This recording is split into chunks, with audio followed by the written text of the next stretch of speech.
Hi guys, it's been 1 year since I bought myself a Rolex Oyster Perpetual white dials, 39 millimeters, and I haven't got time to review it yet. And now it's the time for us to review the things. So I got the model from the official AD retailers, which actually quite rare. Have to come up and down the stores in Shibuya, Tokyo, like 3 times, then give them a direct call for them to keep me this watch. It's usually rare to get a 39 millimeter models everywhere sales in Tokyo. But yeah, I got my luck. So here's a quick review. It's come with very standard Rolex boxes, as you can see here. Yes, very typical Rolex. It's not so expensive looking, probably it's like made from plastics and woodens. See, it's also come with a superlative certifieds of the CC and yeah, extra toolings since my arm reaches in the 16 millimeters. I have to ask the AD retailers to modify it just for the wrist. That was a good deal because I bought it before the tax was increasing. And here is the inside. Voila. As you can see in the upper container here, it includes Rolex, not sure, manuals, Oyster Perpetual dates, Oyster Perpetuals.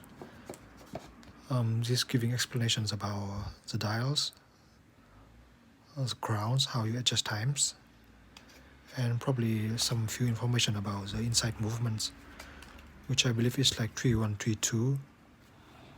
Although, as you know, Rolex Oyster Perpetual is one of the Rolex, the first watch ever invented. But this one is like 2019 models, which including the latest movements, which is actually using the same in Explorers and other Cellini and Submariners, other more professional models. Even though this one is considered entry models, but there's nothing quite entry here. As you can see, this is no nonsense Rolex. White dials, 3 hands, typicals. And it's, you can see the indices here is actually made of white gold. What's so captivating me about this watch is comparing to the others 4 colors of this OP series. The white is the most unique. You can see the white here is more like egg white. It's very crispy, snowflake-like dials. On the direct light, it can be look white, but under some certain light, it can also look grayish and silver at the same times.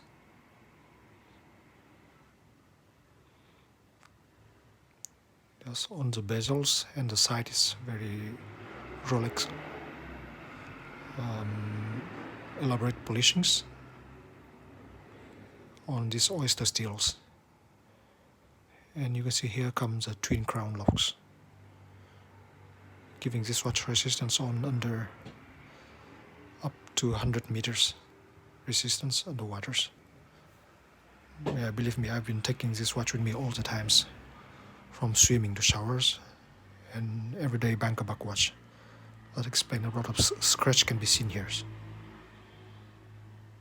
Unlike the other professional models, this one comes with a simple lock here, so no adjustments. Yeah, the only thing you can do is having the tools to remove the chain itself to adjust the Rolex to the wrist. Wait a moment, I'm going to show you how this will look on my actual arms.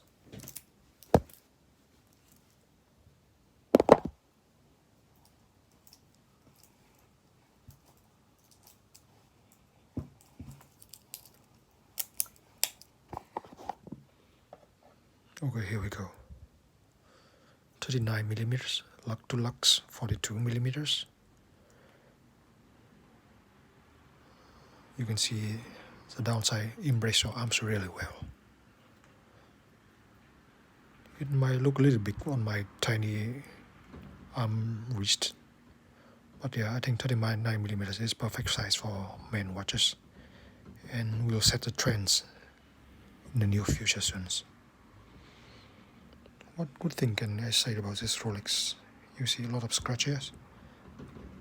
It's like my everyday watch, my one watch collections I've been using day to day walks to homes. Explain this scratch. But it also comes with a warranty for like 5 years. So basically I can send this to the official AD for overhaulings. Probably it will cost me not so much of charge. Yes, you can see how beautiful the dial is.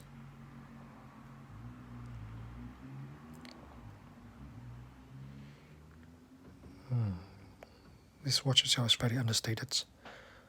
I've been wearing this like every day, and there's only like one time actually another person recognizes this one is a Rolex. I would say this is perfect day-to-day watch for someone who want to enjoy the Rolex quality watch with not so much attentions. This can always go under the radars. There you see the beautiful white dials, elegantly. The white gold indices. That's it. Thanks for